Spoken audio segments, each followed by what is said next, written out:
2019 on Tuesday, June 6th, 2020. I'm going to read attendance real quick. Commissioner Williams. Present. Commissioner Tamala.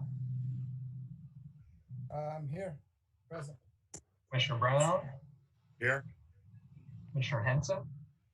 Here. Commissioner Ryburn. Here. And Commissioner Figueroa.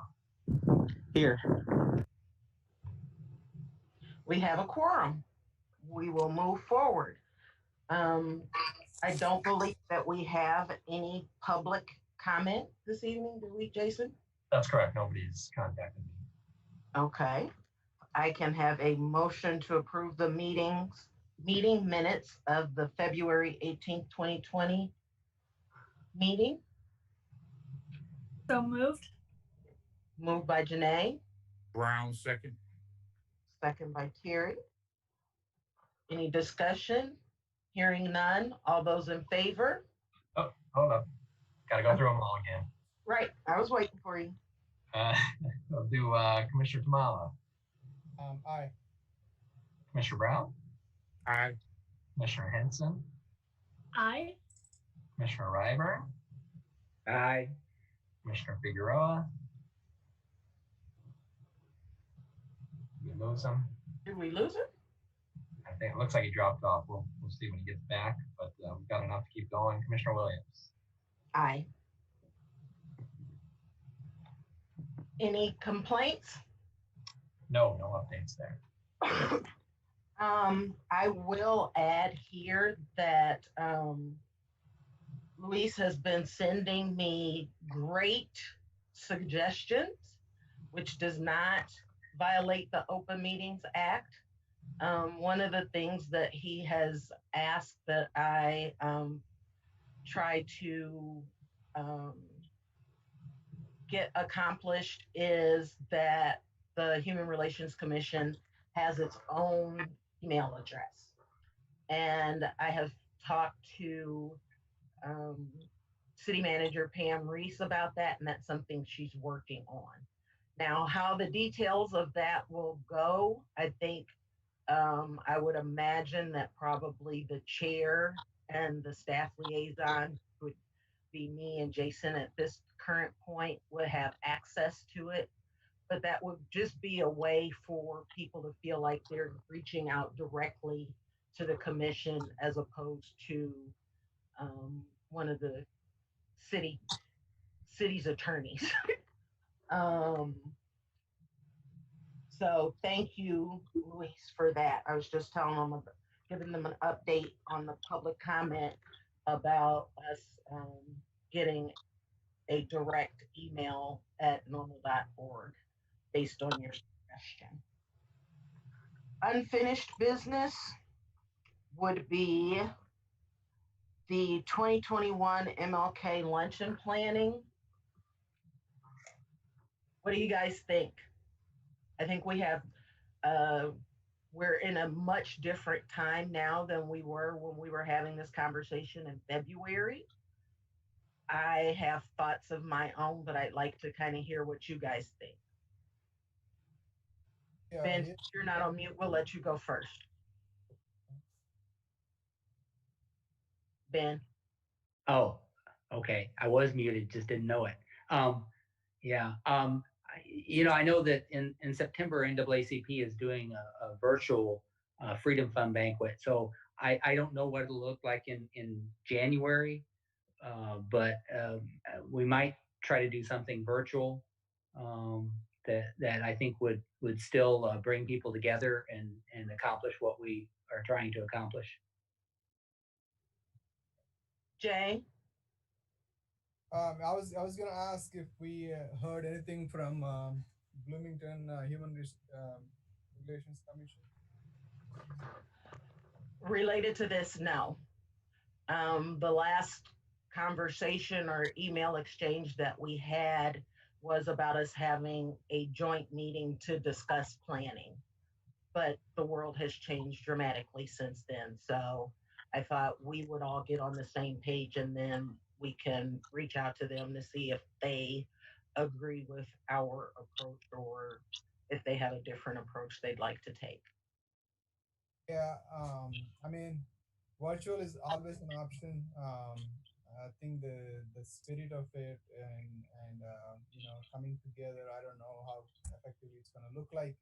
I think there is always an option to push it, maybe to further to 2 months down the line versus January, if we are able to do physically versus virtually. Um, I think it will be ideal to hear from Bloomington to see what they're thinking, if they have better ideas than us, and things like that, and see if there is an opportunity here to collaborate, even if it's a virtual one. Yeah, I mean, I honestly don't know what like you're all feeling what it's gonna look like in the January. I mean, um, we may be able to meet, but maybe more personal space and social distancing in place and things like that. I'm not quite sure if there's going to be any vaccine by then, but I mean, I'm not completely pessimistic that things won't be better. But at the same time, we don't have that clarity. Virtual is always an option, but if there is a potential to do a non-virtual one, a regular one, I would probably look into that. Like I said, it would also be ideal to hear from Bloomington and what they're thinking. Janae? So I'm probably less optimistic than Jay on our ability to do something in person in January. I would love to think that that's possible. I'm just seeing other kind of early 2021 events are already starting to either get canceled or shoved back. So my feeling probably is that something virtual or something pushed back would probably be our safest options. And I do agree, kind of finding out where Bloomington's heads are is would be helpful too. Terry? I agree with everybody actually. See where Bloomington's at. Most of all, we got to see what phase Illinois is going to be in by then. And I'm not that optimistic either. I think we're probably going to have to either push it back or, at that point, because January it's not that far away, and we only in phase what 3 right now. So I would say we just have to play it by ear, talk with Bloomington, and just so everybody else said, I concur. Luis, you have anything to add? You're on mute.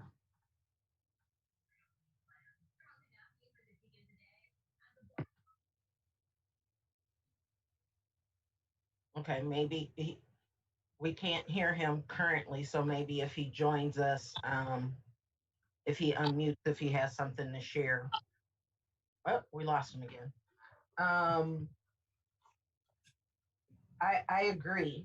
It sounds like first thing, it sounds like everybody thinks that we need to do something in 2021.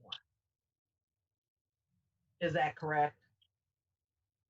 Yes. Hey, Janessa, can you hear me? Yes, now we can hear you. Hey, sorry, I tried dialing in, but for some reason, I could hear you, but you guys couldn't hear me. So I just called in through the app.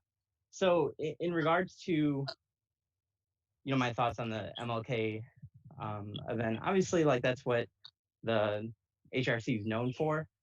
And given the pandemic and as well as obviously the new events, and protests and everything, I honestly, I just don't know if that's the most relevant thing we can do. While that obviously pays homage to Dr. King and what his efforts were in the past, I just think there's more opportunity to, focus on the present and see if we can focus our energies on more of a proactive approach, because obviously things still need to be done.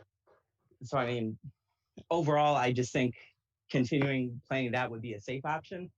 I'm just convinced that this commission could be used to be more proactive regarding, human relations events in the area. Great segue, Luis. Thank you for those comments. There will be plenty of time on the agenda to talk about ways we have been and can be more visible in the community. So, what I hear is that we do want to do something in 2021. We don't know what it will look like.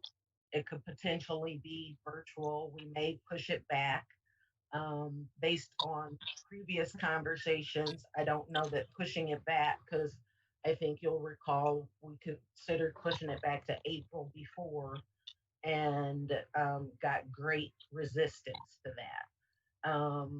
The bigger thing, it sounds like, from the commissioners right now is um, getting a pulse on where the Bloomington Human Relations Commission is related to this. So we want to do something. We're not quite sure what it is yet, and we want to begin the dialogue with Bloomington Human Relations Commission to kind of determine that. I am kind of on with Janae. I'm not that.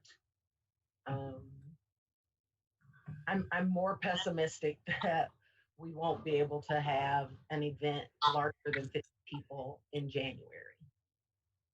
But I think it is important for us to continue the legacy and the tradition of recognizing people in the community who embody Dr. King's spirit, and given the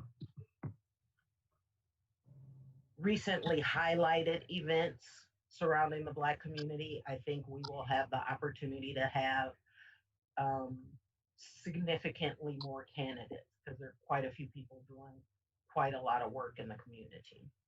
So that is my to do, is to follow up with the Bloomington Human Relations Commission, and I will we'll talk about that at our next meeting. Next on our agenda is the 2020 Social Equity Summit. We had been discussing having that the first Friday in October. I think it's safe to say that's not going to happen, but I think this gives us not, I think it's not going to happen in the format we had imagined. But I think this is where Luis's comment about we have the opportunity to be more relevant and visible in our community at this time, given all that's going on. And so maybe that's a time to have a community. I know a lot of people are talking about hosting community conversations. Um, so that could be one of them, or we could participate with some of the other groups who are planning to do so. I don't know of any specifically on the calendar right now. I'm just a part of several different conversations about that's one of the things that definitely needs to happen. Um, does anybody have any thoughts or ideas um, on that? Yes, Jay, you're on mute. Okay. Yeah, thanks. So, I mean, I think on that one, because of the nature of the conversations, nature of the presentations, I could potentially see a virtual one for that compared to the, MLK event, because that's more um, discussion and maybe some sort of a discussion, but more like some speakers coming along and talking about different things. Um, I think the biggest question would be in how to recruit those speakers and are the people who can navigate those topics, and then how best you can do that using sessions like this. Um, I mean, I'm not worried about the publicity as such. It's just that the challenge will be to find out the speakers. Um, I could probably see that from a cost wise, it's not going to be an issue because everyone can dial in from their home. Um, schedules probably not a huge thing as such, because again about the probability dialing in from home. But if there's an opportunity for a virtual one, I think even if it's a half day or whatever, I think that's probably something to explore. Okay, so you still foresee a speaker of national reputation? Yeah, yeah. I mean, so again, it doesn't need to wait until October, like Lewis suggested, and you guys are all alluding to. If there are things that we can do combined with other organizations and as part of the racial equity summit, we don't necessarily have to wait until October to do that if there's an opportunity for that. Um, yeah.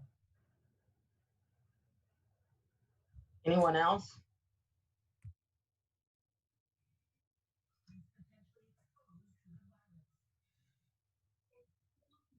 Nope. Okay. I guess I was thinking something a little different. Um, I do like the idea of having a national speaker. I had kind of put that out of my mind, but to be able to do that virtually would be good. Um, I would like to see, and I haven't had the chance to follow up with Kay, but at the end of the one last year, there was a list of to dos and priorities for the community. I'd like to start there. I think that's something over the next couple of weeks, given that the conversation started in the community already, to maybe pick up there. So I think there's the opportunity, one, not to wait. Um, I think we definitely need to do something as a commission before October. And so, what that October date looks like, I think those could potentially be two different things. And maybe it is that we do something um, community based between now and October is more of a this is what we've done, this is what we're doing, what do we do next? Because I don't want, we've already waited 6 months plus since the last one. So I am not fond of having meetings just to meet, and town halls just for town hall's sake. So is that what I'm hearing from a blended perspective? What do you guys think about that idea? Hey, Janessa, this is Luis. I appreciate you bringing those options to the table. I definitely agree. I think there's a lot of momentum around community, demographics, and what can we do moving forward. Like you and I discussed previously over email with Jason, I love the momentum, and I want to see how can we take that energy and keep it moving forward to really drive good change where not only is this an inclusive environment, but the town of Normal, we are a safe environment, for our Black community members.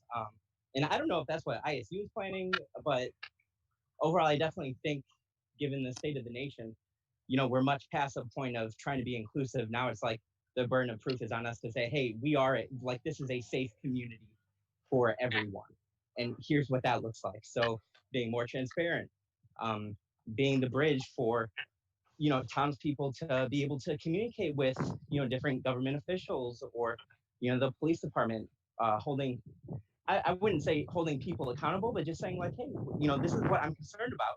Can you discuss that more? What's your plan for that? What do you do to alleviate these negative perceptions? Because I do feel this is a safe community, and now we have the opportunity to express that boldly.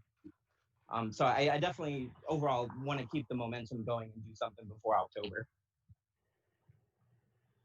Do you have any ideas on what that looks like, Luis? In a perfect world, we're able to have honest conversations and be able to empathize with one another. Obviously, given our health concerns, the pandemic and everything, that's just not possible I think at the very least, just try to understand as a community where we're at. Are there any interest from, you know, townspeople to learn more about how they can continue to drive change locally? Um, so honestly, like I'm not sure if that looks like a virtual town hall where, you know, we can invite people. Obviously, you mentioned concerns about that and how that could not be as productive as other opportunities. So no, I would still need to brainstorm like what that looks like, or we as a group. Mhm. Any other follow up to that? What that might, how that conversation, what that conversation looks like? How is it moderated? How do we um, move forward? Um, we've got that under new business as well. So let's kind of keep the social equity summit on our agenda under unfinished business, and maybe keep that date tentatively held, and we try to figure out what's going on there. Because I think if we've done our job as a commission in a town, then by October we could have somebody from with a national reputation come in and say, here are the results of what the community told you. Here are the things that you have done. Here are some of the things that you can do. Maybe something like that. I see you thinking, deep in thought over there, Jay. You're on mute. Oh, I was looking into the garden. Sorry. Oh, does that seem like a reasonable approach to everyone? Yes. And some shaking heads. Yes. Okay. Yes. Um, any thoughts on how we get the community involved in the discussion? Let me. I'm trying to I have an opinion and a thought about everything, so I'm trying to let others. Um, So I sit on the minority and police partnership groups. We had one meeting since the event unfolded. We're gonna meet again early next month. So what I was wondering, Janessa, is that either from a town of normal perspective or maybe even McLean County, do we have an opportunity here to facilitate some sort of a conversation between the community and town of normal police or even the ISU police and maybe other police departments, and we facilitate a conversation about how, well, obviously, I mean, all the police departments from McLean County has come forward, and they joined the protest in a peaceful manner, and they definitely expressed their disagreement with what happened national level. But I think the biggest thing that any community, I mean, anyone have in this area is that how do we make sure they're not going to happen in this part of this area, and what kind of a training police have and with their methods, and what kind of red flags you monitor to make sure there's no one like that and things like that, right? So I was just wondering, I mean, if there's a potential here for us to facilitate a conversation between the community and the police departments. I mean, just a thought. I mean, it's not like others are not doing already, but if there's someone else is doing it, we could also partner with them. I know NAACP has done some stuff with the police departments together in terms of kneel down and other protests, but just popped up in my mind. I haven't thought much about what is it going to look like and what does it really mean. But Janessa, I know that you have participated in some events. with the police department as well. Yeah, I mean, if there is anything that you want to add, or if you have any suggestions or thoughts on how do you see that we can include them and take it to the community, I'm interested to know.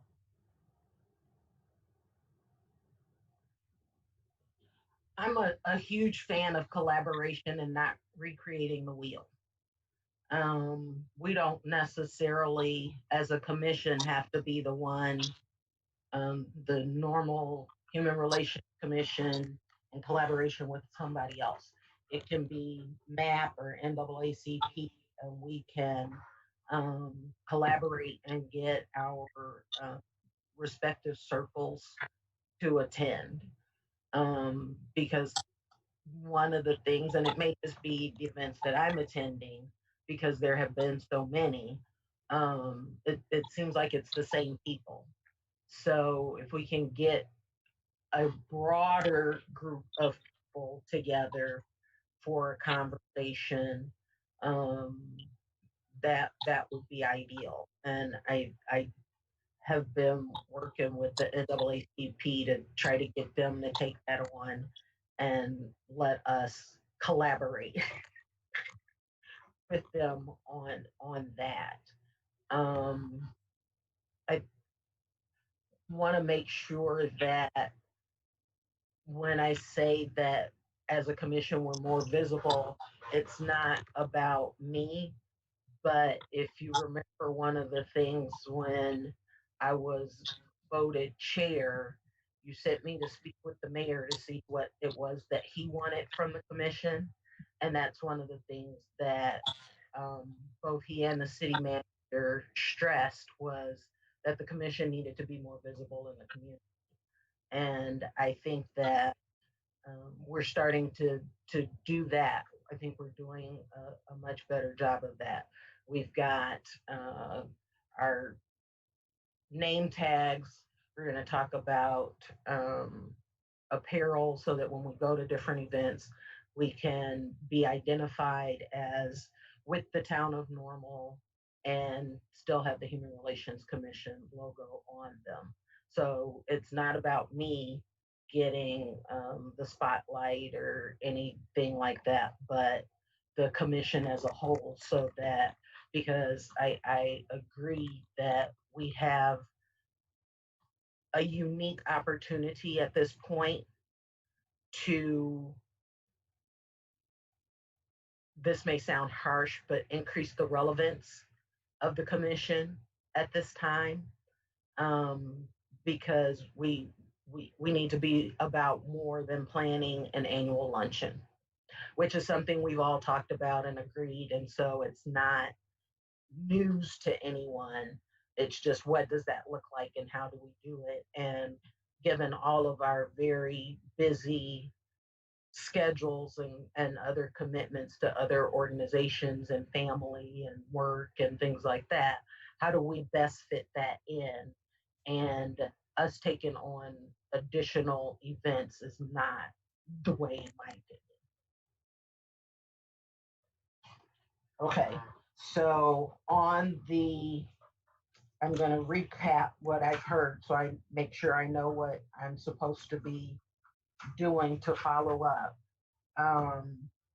We want to have some type of collaborative community engagement opportunity. Not quite sure what that looks like.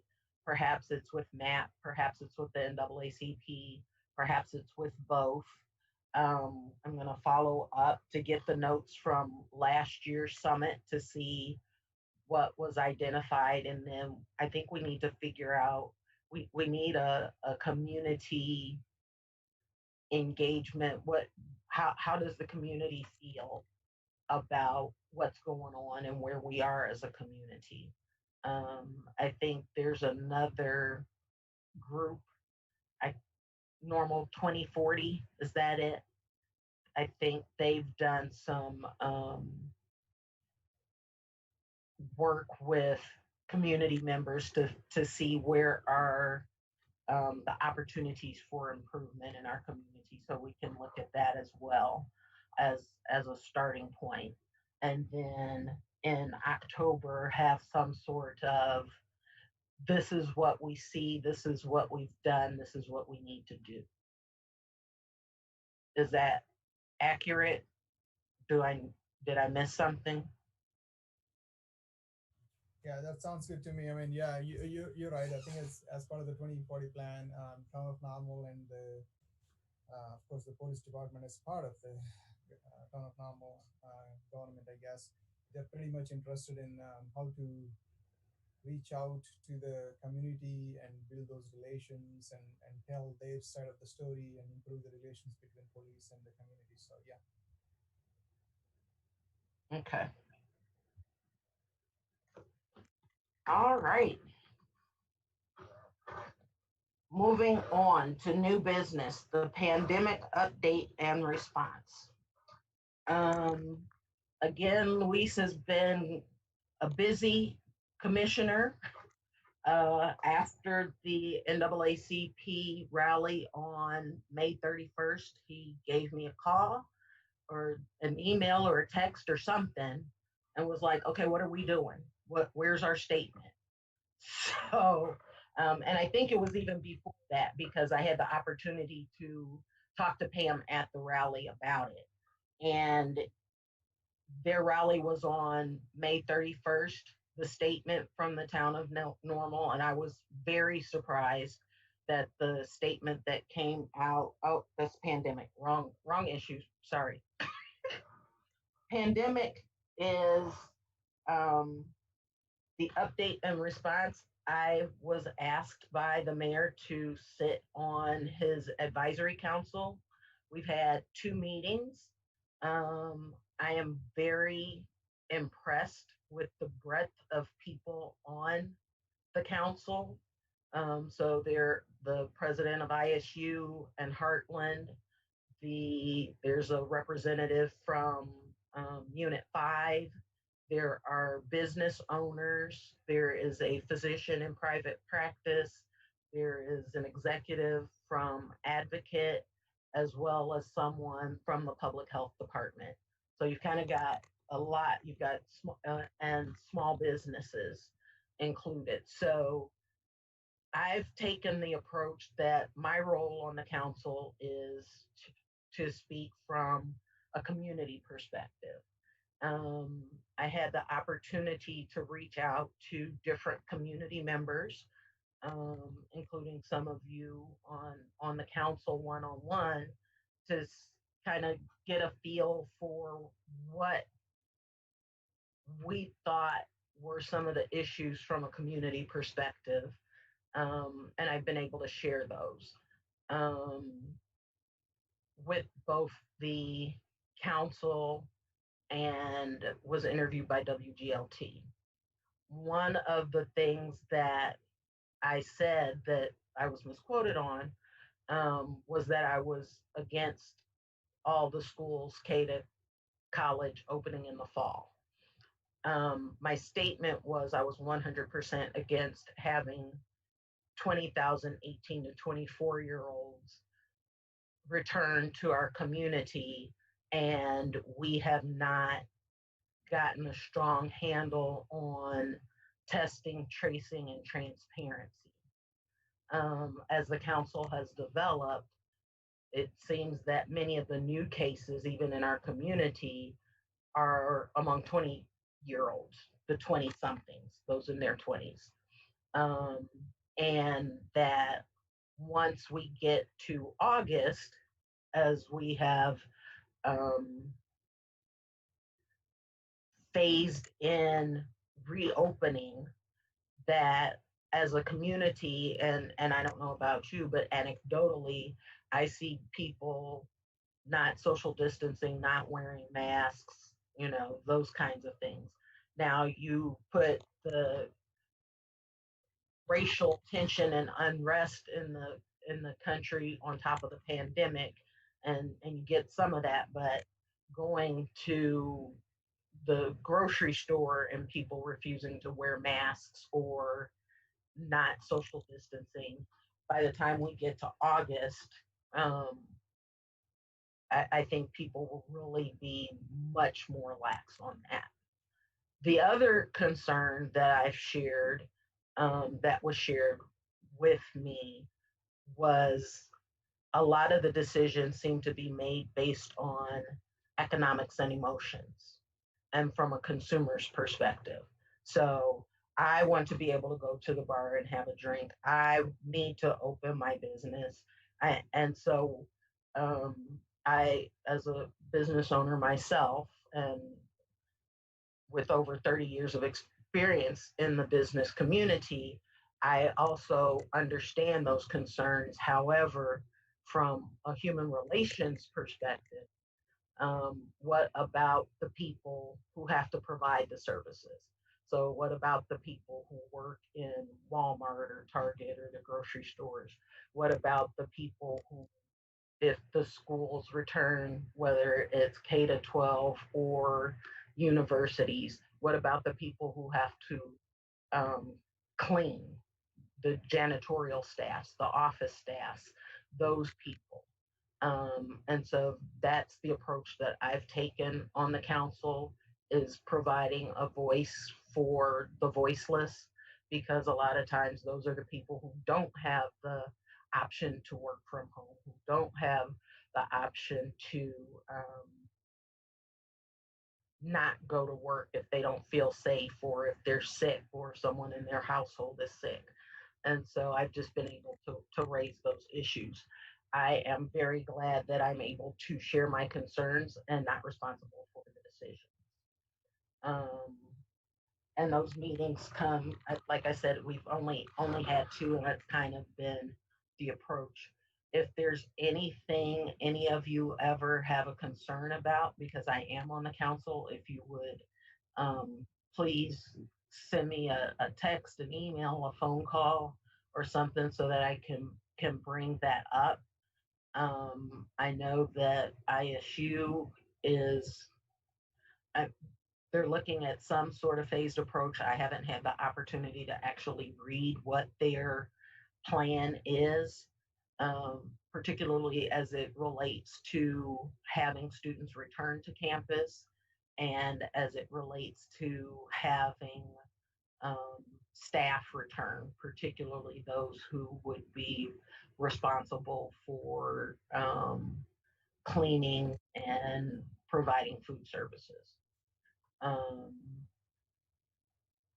Because that's something I don't know how you social in a place like Watterson Towers that's designed for 2,000 students, and there are 8 elevators. I don't know how you adequately socially distance in that scenario, and what kind of public health risk are you asking the people responsible for the daily cleaning to put themselves in? So if you think that I'm off base in that, I'd like to know that as well. And I think you're hitting the nail right on the head. So, yeah, continue on. Okay. Are there any concerns that I didn't mention? I think one of the biggest concerns with the K to 12 is, if you open the businesses for the population that I'm particularly concerned about, and don't open the schools, then you have a child care crisis in the community. But then children are notorious for not being the most conscientious when it comes to washing their hands and covering their mouths and those kinds of things. So again, my concern is for the teachers, the office staff, the custodial staff, and such. So and then you've got learning and the divide getting bigger, and the socialization aspect, and the child abuse, and there are just so many different perspectives and things that need to be considered, that I'm glad that my name is not on the decision. I just get to provide input. Next is National Police Brutality and Normal Human Relations Commission response. That's what I'd started on before. Again, Luis, thank you for calling me to say, hey, what are we doing about this? So on Sunday, May 31st, the NAACP had their rally. I was able to talk to Pam on the next day, Monday, June 1st. I had been working um, with Pam and staff to draft a response from the mayor. So I was very surprised that the response came out from both the mayor and me as the commissioner. I was like, oh, okay. But I was also very pleased. Um, so thank you again, Luis. Keep the ideas and thoughts and suggestions coming. There were some things in the statement that I had for the mayor that he thought would probably hit better coming from me. So at that meeting, I also read a statement um, about how I'm gonna start to take more stuff out because I'm also being conscious of the time. Um, I think, and we've already talked about different ways that we as a commission can build on the momentum in the community and the country. One of the things is 8can'twait.org, the number 8 can't wait, which is what President Obama in his speech um, asked all the mayors in the country to look at and adopt immediately. Um, so I am going to make sure that that is on our mayor's radar. Um, I know he and Mayor Renner are doing a town hall with the NAACP this Thursday. Um, Basically, the 8 things are things such as banning chokeholds, having a continuum of um, escalation of force policy, um, pretty much common sense things. Well, they seem like common sense to me.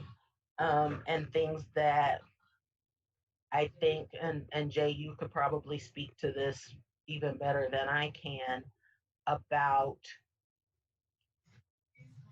the progress that MAPS has made in our community.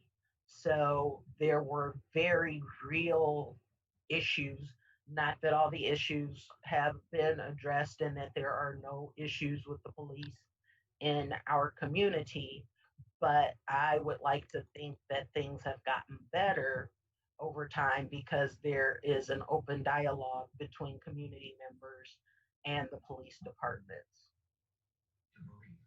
Jay's shaking his head, Yeah, yes. yeah, definitely. I mean, I think there's the map has been the medium where both the parties, I mean, the police departments and the minority groups coming together and talk about issues and get an understanding of what the issues and get the story from each side, both here from both the minority groups and their perception of what things, how things have been handled or what complaints have been received to them, as well as also from the police departments on how they have handled it and what the situation was and things like that. And it has become a better medium to be able to have the dialogue and take the communication back to the groups again and explain them. I think it is definitely helping in terms of building those relations. But do we have all the minority groups represented in it? I'm not quite sure if that is, if that's the case. But for what it's worth, the groups that I've been part of, the BLM and NAACP and Indian groups, so I think, and some Hispanic groups as well, so an LGBTQ group as well, it's definitely helping out to build those relations. I mean, I mean, there's a lot of progress that is being made, but definitely there is always room for improvement. And um, so, yeah, thank you for asking me to comment on that and calling me out. Thanks. Okay, I did find the 8 things that they are asking for. I'm going to read them very quickly. And I can't see you because I'm on a different screen. Ban chokeholds and strangleholds, require de-escalation, require warning before shooting, exhaust all alternatives before shooting, duty to intervene, ban shooting at moving vehicles, require use of force continuum, and require comprehensive reporting. So I think in our community we're doing those things. Um, and so to ask our mayor and police chief to sign on that this is the way that they're going to move forward and that they are going to adopt that is not a stretch in my mind. Does anyone have any um, opposition to the commission supporting asking the mayor to adopt those 8 strategies? No. Okay. Anything anybody else would like to say about the National Police Brutality and Normals and the commission's response? Nope. Nothing from you, Luis? No, I don't want to start getting repetitive. I think we're doing a great job. And obviously we want to, for me, it's just like and you mentioned it too, Janessa, the opportunity to keep the momentum going and how does this translate into positive change, action. I think that's half the battle though. Like the normal, like a regular townsperson, do they know what they can do to be a part of positive change? Once the protests end, once the trendy, hashtags, fade away and dissipate and we move on to the next news cycle, these problems still exist. And again, I think I think we're already doing a good job, but now we can even continue to, express how we do care. And it's not just an inclusive environment, it's a safe environment. And we can definitely model those behaviors that I think the nation's looking for. I just anecdotally, I was involved in a minor car accident where an individual, didn't wait to turn at a stop sign and struck my vehicle. And I wasn't injured, but obviously I was kind of shaken up. And a normal police officer was on the scene within minutes, and treated me with respect, and looked me in the eyes. And obviously I'm not a black man. I'm still a minority community member, but I never felt at risk or anything like that. And I just, like, from personal experience, other experiences as well, I think we do a great job. And it's scary to think that some of the conversation is, you can't trust all cops. Like, that's not reality. And so I would love to model or be a part of a town that models, hey, this is what a police department looks like that is truly here to, to protect its townspeople.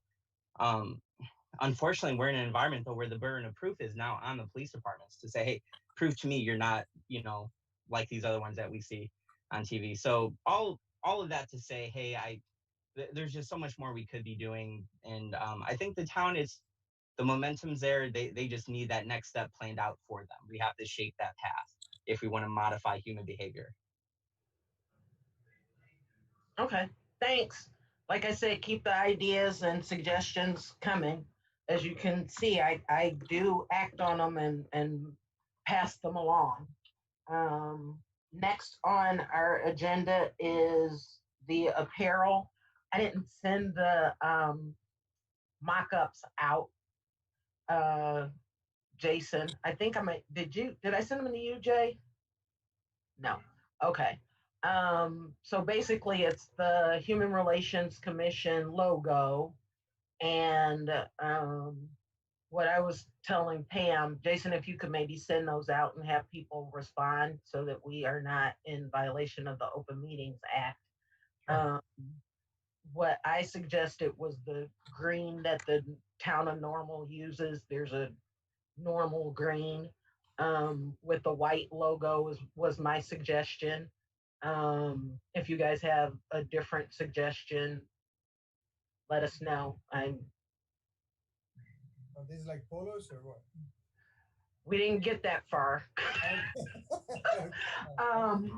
And I think for the summer, I think maybe we do polos, and then as we move into the fall, if we have enough opportunities to wear the polos, then maybe we do button downs.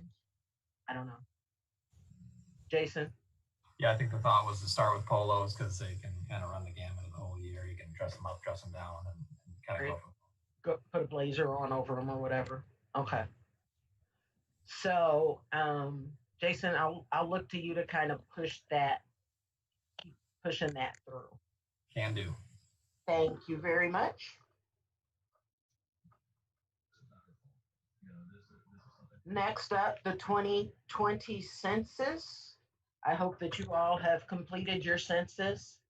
And continue to remind others in the community that they have until August 1st to complete it. All right. Any other new business from anybody? I just had a quick, next time you talk to Pam or the mayor, can you find out, is there a possibility for the police and fire commission to come back?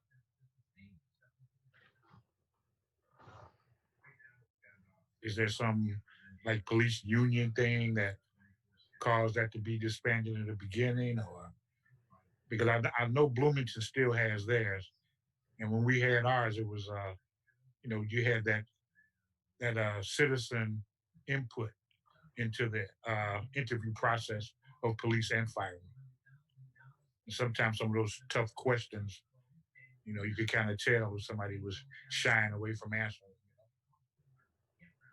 So I thought it was a pretty good commission to have.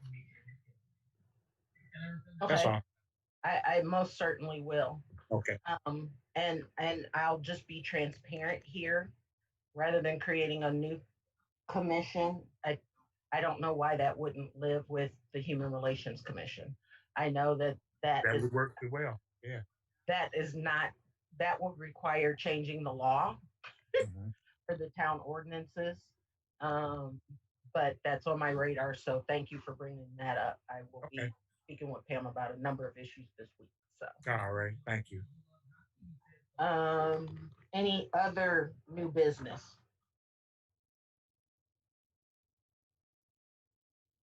Okay. Concerns and announcements, upcoming activities and events.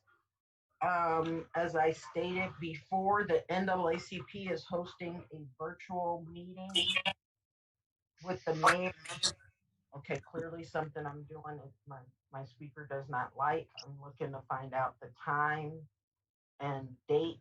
6. It's Thursday at 6 p.m. and it's virtual. I will find the link and ask Jason to send it out. Also, Saturday, there's a virtual Juneteenth celebration from 1 to 2:30 p.m. Usually done in person in a big celebration. I think it's important for us as a community to continue the celebration, but in light of the pandemic, they're going to be doing it in conjunction with the McLean County, the Bloomington, you know what the name of it is, Ben. The Oral History Project. What's the I'm name sorry, I was muted. Actually, McLean County Museum of History partners with the Bloomington Normal Black History Project, and they do that together. Yes. And that is Saturday from 1 to 2:30. So I'll get you links for all of these, Jason. If you could send them out to everybody, that would be great. Another event on Saturday, the 20th, is a community event called Let the Music Move You, which will be sponsored and hosted by Jazz Up Front on Front Street. They're closing that block. They are directly across the street from on Justice Center. The owners of Jazz Up Front um, are have been our longstanding members of the community and felt like we need to come together in a less political. I don't know about you, but I know I could break. And so what they've done is ask various community organizations who have been either participating or hosting marches and rallies and press conferences and such to come, but not necessarily to speak, but to have a table and have information available. So NAACP, Black Lives Matter, Prairie Pride Coalition, MCLP, um, I think MAP is participating as well. It is from 5 to 10 p.m. They will have a DJ. Dexter O'Neill's band is playing, and Straight Answer is also playing. It's free. Um, they'll have voter registration, information about the census, information about 8 Can't Wait, information about Black Lives Matter. They're trying to make sure that it's not a political event, but that the opportunity to get information about what's going on in our community for people who are interested and want to get involved, give them some different avenues to get involved. But it's also around music. So there will be a bartender and a food truck. It will be held outside. So they're blocking off the street so that social distancing is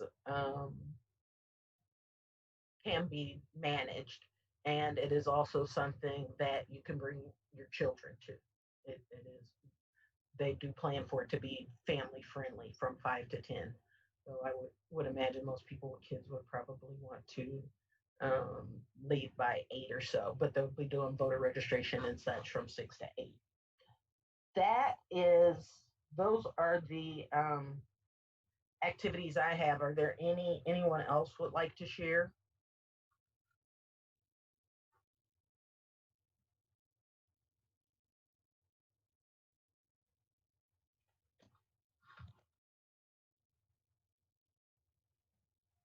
Okay, hearing none. It says that our next meeting is August 18th. Do we want to wait 2 months, or do we want to, given sort of the climate, meet again virtually in July? Just to give you a heads up, the third July, third Tuesday of July looks to be the 21st.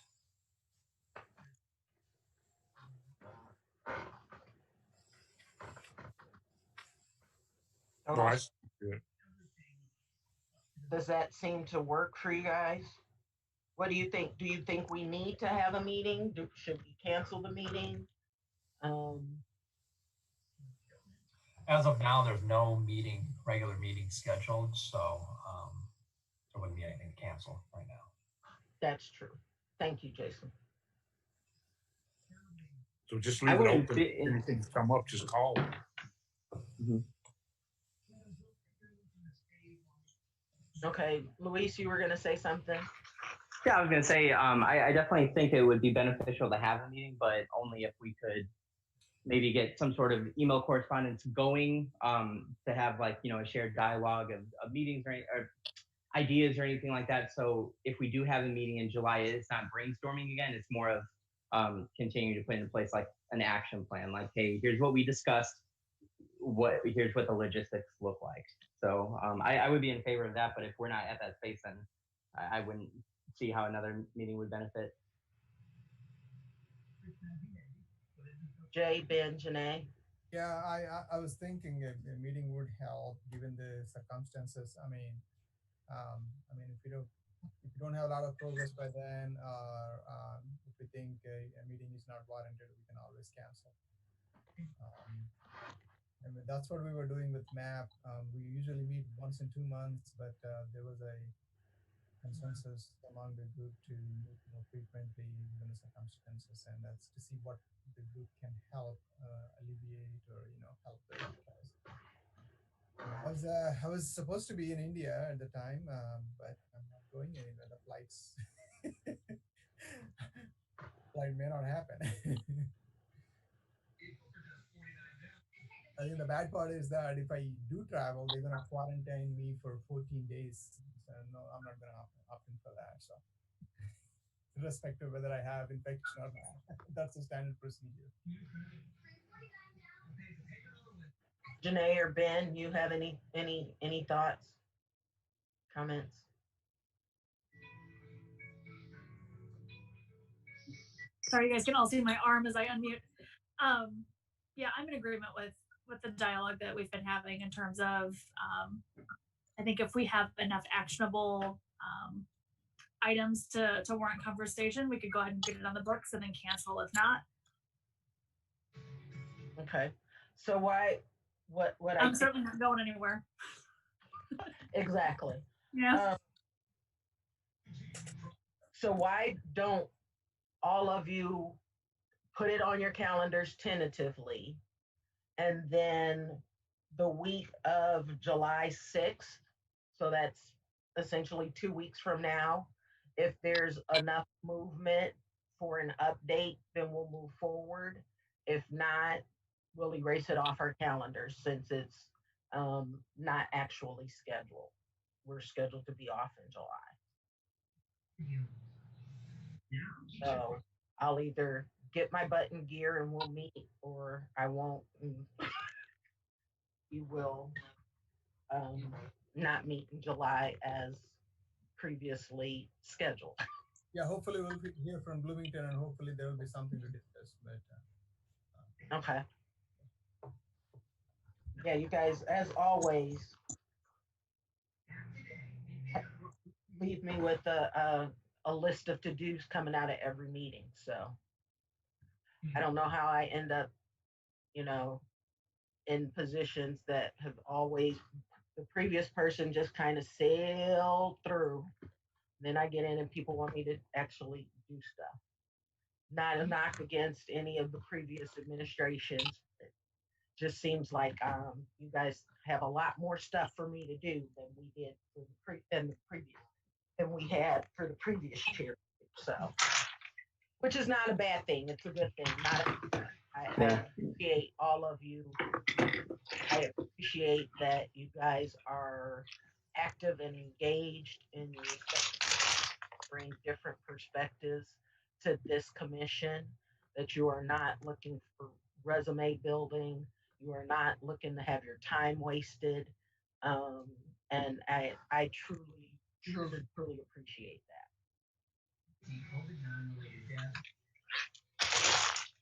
Hearing nothing else for the good of the order, I will entertain a motion to adjourn.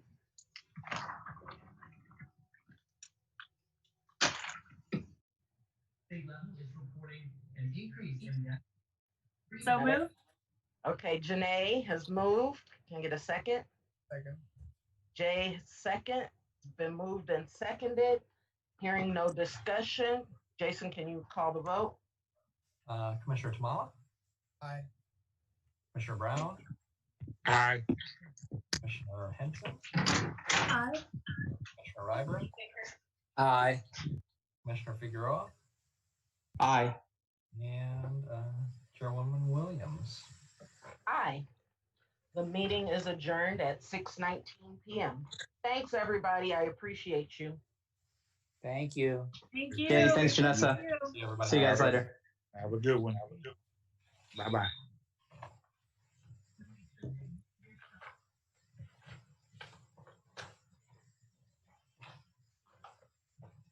All right, Jason, I got some stuff to get to you. Sounds good. Looks like we got our marching orders, so Yeah. we'll coordinate over.